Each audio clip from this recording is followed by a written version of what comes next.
Many people are expected to head to the bars and parties this St. Patrick's Day weekend. Well, that has prompted Boston police to issue a warning about drinks spiked with drugs. Our NBC 10's Bianca Beltran joining us live at Beacon Hill with more on these efforts to address this alarming crime. Bianca.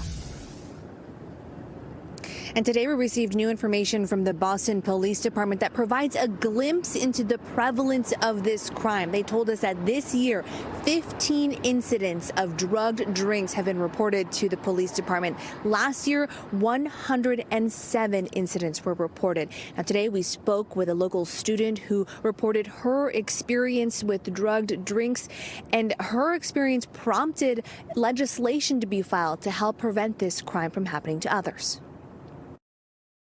It makes me angry that people go out to have fun and then end up waking up the next morning not knowing where they were, what just happened to them. Brinley Melia was at a party in Boston in 2022 when she says her drink was spiked with a date rape drug. I went to the hospital to get tested for drugs, and they denied me because I didn't have any suspicion of sexual assault. This has never happened to me before. After she shared her story on TikTok, she said several women reached out to her with similar experiences. It also prompted Senator Paul Feeney to file legislation to standardize care and testing for victims and secure funding for preventative measures. I think the allocation of the testing strips, I think the changes with trauma-enforced care in the emergency department, and just in general, the raising public awareness about it are things that are going to help all types of victims and even help it from happening in the first place. Ahead of the St. Patrick's Day weekend, the Boston Police Department published a community alert warning people to protect themselves and others by covering or watching their drink at all times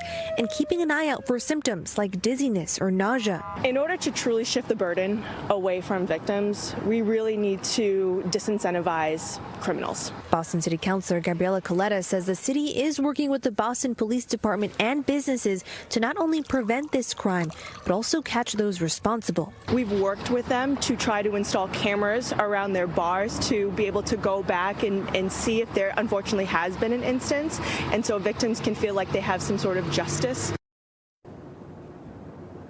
Now, for more information on what to do in a situation like this, or for support or any questions, the Boston Area Rape Crisis Center has a confidential hotline available 24/7. That number is 1-800-841-8371.